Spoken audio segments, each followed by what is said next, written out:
There was the T coming in there during Super Bowl week. But we love handing out awards. We do, right? Oscar nominations just came out for the Hollywood folks and everything. Grammy's about to come up. Hey, you know. I'm sure you got a suit ready for that one as well there. LA stuff. So Reggie, we're going to throw some categories out to you, and I want you to hand out an award. Again, this is for the regular season here, starting with the Offensive Rookie of the Year. Ooh, I like Baker Mayfield for this one. I know Saquon Barkley's been talked a lot about. Nick Chubb has been great. But when you look at Baker Mayfield, he has literally changed the direction of this organization. The city has welcomed him with open arms. And now when you talk about the Cleveland Browns, they're no longer the laughingstock of the NFL. Now they are a real legitimate contender, especially in that division. And he was hot at the end of the season. He was one of the better passing quarterbacks in the league by the last month of the season. Defensive Rookie of the Year. I got to go Darius Leonard. Horseshoe on the helmet, of course. But you know what? I'm not being a homer. He's deserving of this award. This guy was lights out, the heartbeat of this defense, a defense that not many people can name. Any player on this defense, this guy led the league in tackles. He had 7 sacks. He had 4 interceptions. I mean, this guy was all over the place. He didn't get his just due. And believe it or not, he's an all-pro. But he didn't get Pro Bowl to the Pro Bowl. He got robbed. I don't see how that adds up. But this guy is well-deserving in this award, even though there are some other guys out there that's well-deserving. But well, here's the good news for him. He didn't get to go to Orlando for the Pro Bowl, but he's one of the finalists, so he'll be in Atlanta for NFL honors. At least I would suspect. I don't have his travel itinerary in front of me here. Do the right thing. Okay, the big one.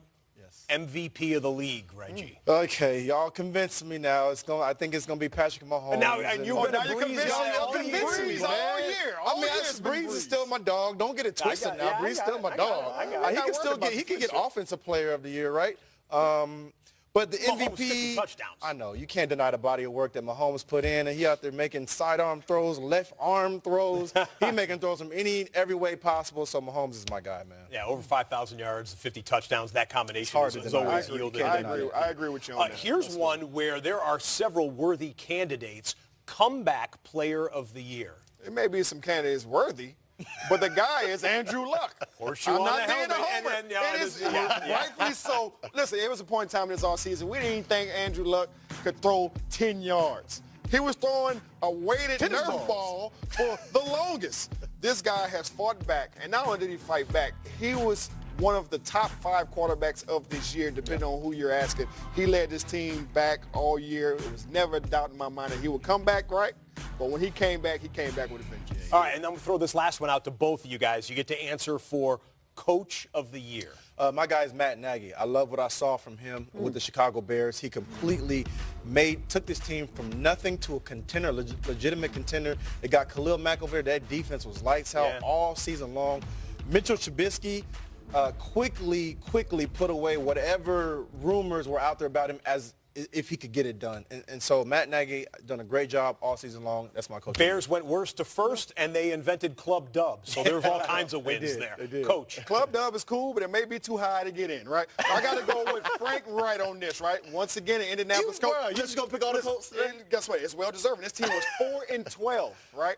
You got to realize, when Frank Wright was added to the team, this was after Josh McDaniels had then disappeared, right? So he had to go get coaches out of Winn-Dixie. He had to go get guys from everywhere because all the other coaches were taken already. So he had to he didn't have to pick of the litter. He had to go find guys that were available, and he matched the guys up and came out and took a 4-12 team to a 10-6 team that went all the way to the second round of the playoffs and did some damage. Why they fired my man Gouge, man? He protected Andrew Luck all season long. Why offensive line coach. A chat for another time, gentlemen. A chat for another time.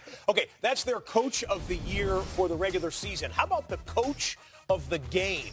The tale of the tape between Bill Belichick and Sean McVay. Look at the age, guys. More than double. In fact, it's basically double because McVay, happy birthday to Sean McVay. He turns 33 on Thursday here.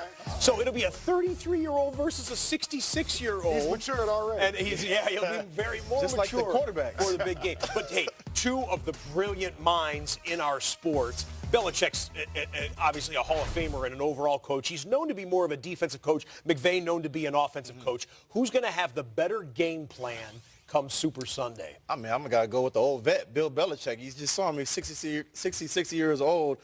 He is the ultimate chess player, and he exploits any and every little mismatch he can, and he will do that again this Super Bowl Sunday. No, for me, I got to agree with you on that, Rich. Listen, Bill Belichick is going to have a better game plan, not only just the football game, but beyond the game.